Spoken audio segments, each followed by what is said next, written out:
तो वो अपना भारत बना ले। हम तो संपूर्ण भारत को बौद्ध में बनाएंगे। संपूर्ण भारत को बौद्ध में बनाएंगे, वो अपना भारत बना ले। नहीं, वो जिसको भारत मानते उसको बनाएंगे। अच्छा। हम तो पूरे भारत को बनाएंगे। क्यों? उनके भारत में हमारा नाम कहाँ है? उनके भारत में दबे कुचले लोगों का नाम कहाँ है? उनके भारत में महिलाओं का नाम कहाँ है? और मैं तो आपसे पूछ रहा हूँ, अगर उनका जैसा वो बनाना चाहते हैं वैसा भारत बन गया तो आप पत्रकारिता करेंगी?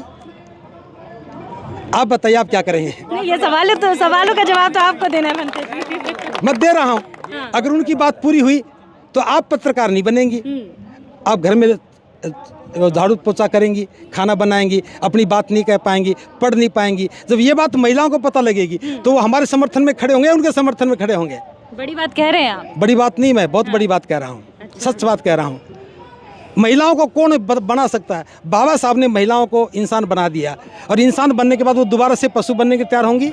और होश जगाने का नाम ही भारत को बौद्ध बनाना है। हम नहीं कहते बुद्ध की पूजा करो, हम नहीं कहते बुद्ध के अनुयायी बनो, हम तो कहते सत्य के मार्ग पर चलो। इंसान बराबर हैं। अगर ये बात मान ली तो किसको खतरा है? सभी इंसान बराबर हैं, ये बात मानने में किसको खतरा है? महिला पुरुष में भेद नहीं है, ये बात मानने में किसको खतरा है? नमस्कार, द जनता लाइव में आप सभी का स्वागत है और मैं हूं आपके साथ नलिनी। इस वक्त मैं मौजूद हूं बुलंदशहर के शिवाली में और मेरे साथ बातचीत करने के लिए मौजूद हैं भंते करुणाशील राहुल जी। सर, बहुत बहुत स्वागत है आपका। आज की तारीख की अगर बात की जाए तो इतिहास में सुनहरे अक्षरों से आज की तारीख लिखी गई थी, क्योंकि सम्राट अशोक ने आज ही के दिन बुद्ध धर्म की दीक्षा ली थी और बाबा साहब BR अम्बेडकर ने भी आज ही के दिन बुद्ध धर्म को अपनाया था। लाखों की तादाद में अनुयायी वहाँ पे मौजूद थे, 7 लाख लोगों के साथ दीक्षा ली थी। हमारे साथ भंते जी मौजूद हैं। कई सारी बातें आपने मंच से बताएं कि किस प्रकार से बुद्ध धर्म हमारे लिए बहुत ज़्यादा ज़रूरी है। आज इस अवसर पर सर आपका क्या कहना है? मेरा तो यही कहना है कि ये बौद्धों की महान परंपरा है कि अशोक विजयदशमी के दिन सम्राट अशोक बुद्ध की शरण में गए और उसी का अनुसरण करते हुए बाबा साहब ने भी बुद्ध की शरण ली। तो जो भी बाबा साहब के अनुयायी हैं, जो समता में, मैत्री में, बंधुता में विश्वास करते हैं, जो समाज के भाईचारा में विश्वास करते हैं, देश की विरासत को अपनी विरासत समझते हैं, उन सब लोगों को बुद्ध की शरण में जाना चाहिए और बौद्ध बन करके बौद्ध विरासत को इतिहास में बरकरार रखना चाहिए। करुणाशील राहुल जी, आपसे सवाल वही है कि इतने सारे धर्म जो हैं, धर्मों का प्रचार हुआ, बाबा साहब को लोगों ने अप्रोच किया कि हमारा धर्म अपनाइए, लेकिन बुद्ध धर्म को ही उन्होंने क्यों चुना? इस धर्म में ऐसा क्या खास था? तो इसका जवाब बाबा साहब ने जो दिया मैं तो वही बताऊंगा। बाबा साहब ने कहा कि मैं बुद्ध को पसंद इसलिए करता हूं कि इसमें कोई ईश्वर या अज्ञात शक्ति नहीं है, इसमें भाईचारा है, ये समानता पर आधारित है, इसमें स्वतंत्रता है, ये करुणा मैत्री पर आधारित है, सबके लिए न्याय की अवधारणा है। तो इतना सुंदर धर्म जो है देश में है, और सबसे बड़ी बात ये भारत का अपना धर्म है, तो मैं इसको छोड़कर दूर कहीं क्यों जाऊं? और ये ज्ञान पर, बुद्धि पर आधारित है, इसमें कोई कल्पना अज्ञात शक्ति नहीं है, कोई अंधविश्वास नहीं है, सबके लिए करुणा मैत्री का संदेश देता है। बाबा साहब ने 14 अक्टूबर 1956 में इस धर्म को अपनाया था। बौद्ध धर्म को उन्होंने पूरी तरीके से दीक्षा लेके अपना लिया था 7 लाख लोगों के साथ। भंते जी, तब से लेके अभी तक का सफ़र कैसा रहा है? लोग जाग रहे हैं क्या बौद्ध धर्म को लेकर?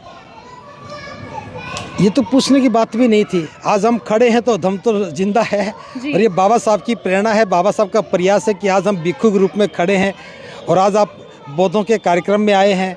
तो ये सब बाबा साहब के काम का ही विस्तार है।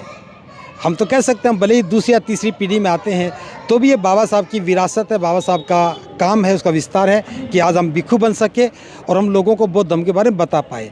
तो आज देश में बुद्धिज़्म बहुत तेज़ गति से बढ़ रहा है। जो लोग अभी तक बुद्ध को समझ नहीं रहे थे, जान नहीं रहे थे, आज आप देखते हैं कि हर गली गली में, हर आंदोलन में पंचशील का ध्वज दिखाई देता है। जहाँ बाबा साहब हैं वहाँ बुद्ध भी हैं, और जहाँ बुद्ध हैं वहाँ बाबा साहब भी हैं। तो देश में इस समय बुद्धिज़्म की बहुत बड़ी क्रांति है।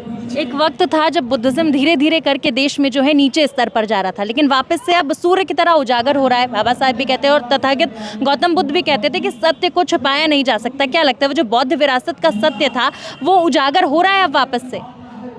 देखिए, क्रांति और प्रतिक्रांति चलती रहती है। जब बुद्ध ने क्रांति की तो ज्ञान का सूर्योदय हुआ और चारों तरफ ज्ञान का प्रकाश हुआ, अविद्या नष्ट हुई, लोग ज्ञानवान बने, प्रज्ञावान बने, करुणा मैत्री का व्यवहार होने लगा।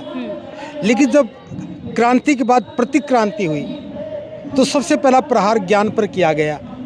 लोग अज्ञानता में आ गए, अज्ञानता के कारण अंधविश्वास में आ गए और अंधविश्वास के कारण वो बुद्ध के दम से दूर हो गए। लेकिन बाबा साहब दोबारा जब बाबा साहब विद्वान बनकर भारत में लौटे तो उनकी विद्वता के सामने फिर बुद्ध का जो ज्ञान का प्रकाश था वो प्रकाशित होने लगा। और आज हम देख रहे हैं भारत अगर प्रकाशित है वो बुद्ध के क्षेत्र में नहीं है, ज्ञान के क्षेत्र में भी, ये केवल बाबा साहब के प्रताप से है, बाबा साहब के ज्ञान से है और उनकी बनाई योजनाओं से, उनके बनाए संविधान से है। तो ज्ञान प्रकाश है, ये थोड़ी देर के लिए छुप सकता है लेकिन अज्ञानता हमेशा स्थापित नहीं हो सकती। ये क्रांति प्रतिक्रांति चलती रहती है। एक बार दौर बुद्ध का था तो फिर अज्ञानता का हो गया, अब फिर बुद्ध का दौर शुरू हो गया, अब फिर आगे क्या होगा अब आगे की बात है। लेकिन वर्तमान समय में एक बहुत बड़ी संभावना है दोबारा से भारत अविद्या से अज्ञानता से मुक्त होकर के बुद्ध की राह पर चला है। भारत को बौद्धमय बनाने की बात भी होती है। वो तो बाबा साहब का अंतिम सपना था, भारत बौद्धमय बने और हम सब लोग उसी स्वप्न को साकार करने की दिशा में एक कदम आगे बढ़ा करके निकले हैं। तो ये बाबा साहब का ही सपना है, हमारा काम जो है उन्हीं का सपना है। मंत्री जी, क्योंकि आप धर्म और धम्म दोनों को समझते हैं, मैं चाहूँगी दर्शकों को आप बताएं कि ये धर्म और धम्म के बीच का जो अंतर है वो क्या है, क्योंकि कई सारे लोग हैं जिन्हें नहीं पता है। देखिए ये प्रश्न बहुत बड़ा है, फिर थोड़े शब्दों में बता रहा हूँ जी। लोग मानते कि धारणाओं का नाम ही धर्म है। जैसे ईश्वर को मान लिया, ये धारणा बन गई, ये धर्म है। आत्मा को माना, परमात्मा को माना, कर्मकांड को माना, पुरोहित को माना, मंत्रों से कुछ होता है, गंगा में स्नान करने से शुद्धि मिलती है, ये धारणाएं हैं, इनका नाम धर्म है। लेकिन धम्म इससे भिन्न है। जहाँ भी दो व्यक्ति मिलते हैं उनके बीच में जो संबंध है उसका नाम धम्म है और वो अच्छा ही होना चाहिए। धम्म में धारणाओं का कोई स्थान नहीं है। धम्म में ईश्वर का, आत्मा का, परमात्मा का कोई स्थान नहीं है। ये दो व्यक्तियों के बीच के संबंध का नाम है। तो बुद्ध कहते हैं जहाँ संबंध अच्छा होगा वहाँ सुख मिलेगा, जहाँ संबंध बुरा है वहाँ दुख मिलेगा। इसके साथ साथ धम्म का आधार करुणा और मैत्री है। धर्म में करुणा मैत्री कोई आधार नहीं है। धर्म में तो बलि भी दी जाती है, धर्म में तो हिंसा भी की जाती है, कोई छोटा बड़ा भी है, जाति भी है, लेकिन धम्म में कोई छोटा बड़ा नहीं।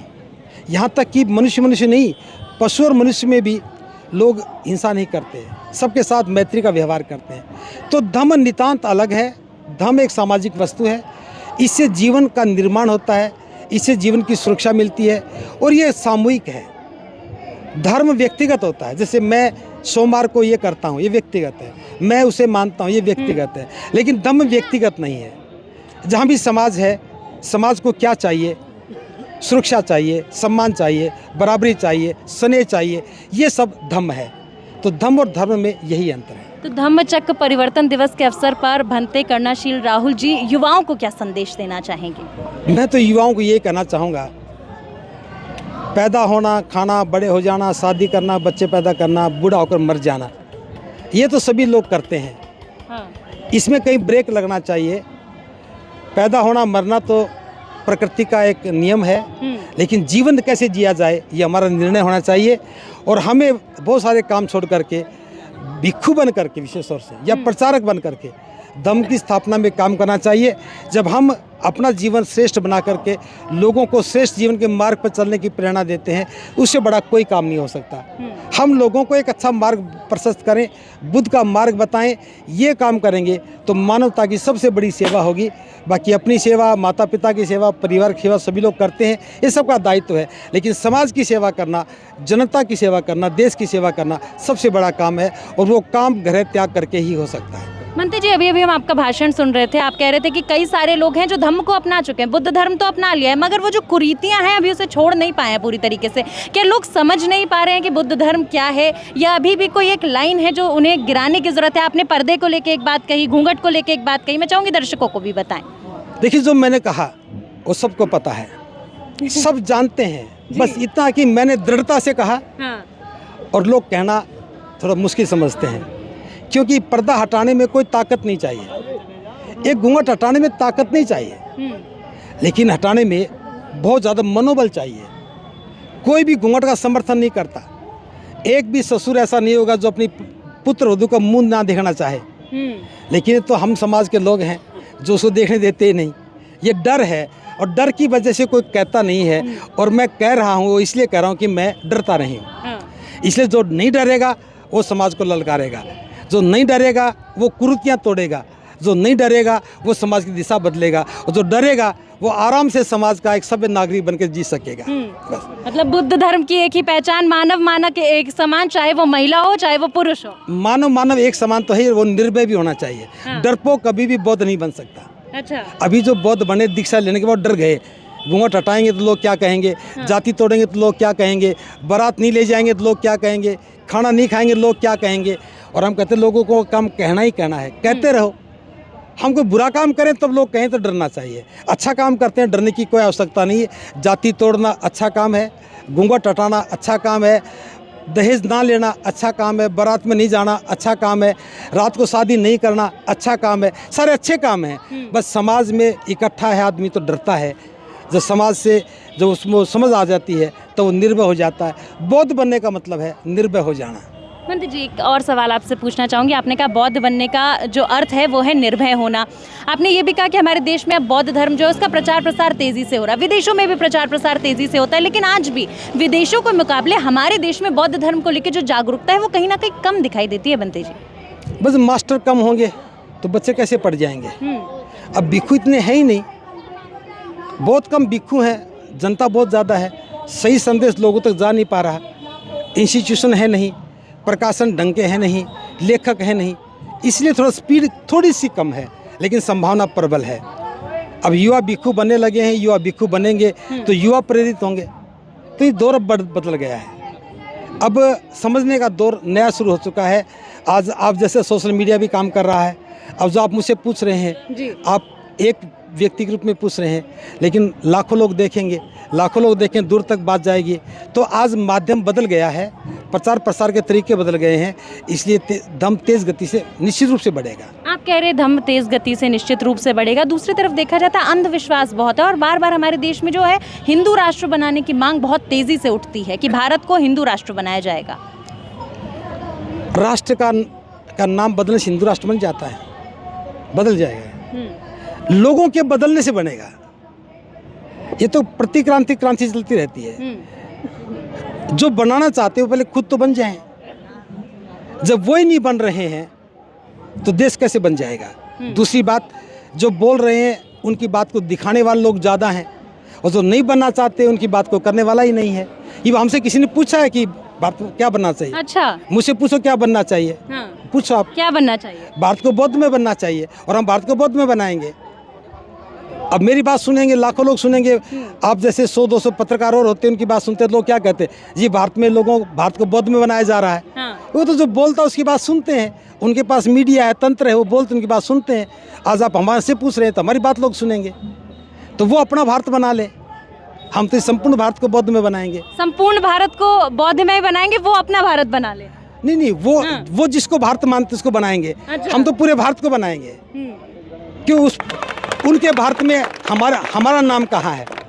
उनके भारत में दबे कुचले लोगों का नाम कहाँ है? उनके भारत में महिलाओं का नाम कहाँ है? और मैं तो आपसे पूछ रहा हूँ, अगर उनका जैसा वो बनाना चाहते हैं वैसा भारत बन गया तो आप पत्रकारिता करेंगी? आप बताइए, आप क्या करेंगे? नहीं, ये सवालों का जवाब तो आपको देना है मंत्री। मैं दे रहा हूँ। अगर उनकी बात पूरी हुई तो आप पत्रकार नहीं बनेंगी, आप घर में झाड़ू पोछा करेंगी, खाना बनाएंगी, अपनी बात नहीं कह पाएंगी, पढ़ नहीं पाएंगी। जब ये बात महिलाओं को पता लगेगी तो वो हमारे समर्थन में खड़े होंगे, उनके समर्थन में खड़े होंगे। बड़ी बात कह रहे हैं आप। बड़ी बात नहीं, मैं बहुत बड़ी बात कह रहा हूँ। अच्छा। सच बात कह रहा हूँ। महिलाओं को कौन बना सकता है? बाबा साहब ने महिलाओं को इंसान बना दिया, और इंसान बनने के बाद वो दोबारा से पशु बनने के तैयार होंगी? बिल्कुल नहीं। बाबा साहब ने देश की तमाम महिलाओं को सम्मान दे दिया, और वो जो चाहते वैसा बन जाए तो दोबारा से क्या घर के चूल्हे चाकी में लगेंगी? जो आज देश की प्रधानमंत्री बनने की दौड़ में, मुख्यमंत्री बनने की दौड़ में, क्या वो जा करके झाड़ू पोछा करने लगेंगी? तो सवाल तो ये पूछने का था, जो कहते भी हम भारत को ये बनाएंगे, उनसे पूछो कि महिलाओं को क्या बनाओगे? उनसे पूछो जा करके, उनसे पूछो जो खेत में हल जोतता है क्या वो मास्टर बन सकेगा? बताओ उनको, जब पूछो जो देश में जो काम कर रहे हैं क्या वो देश में कभी मास्टर, डॉक्टर, इंजीनियर बन सकेंगे? अगर नहीं बन सकेंगे तो उनको क्या बना दोगे? ये विचार सिर्फ हवाईबाजी है।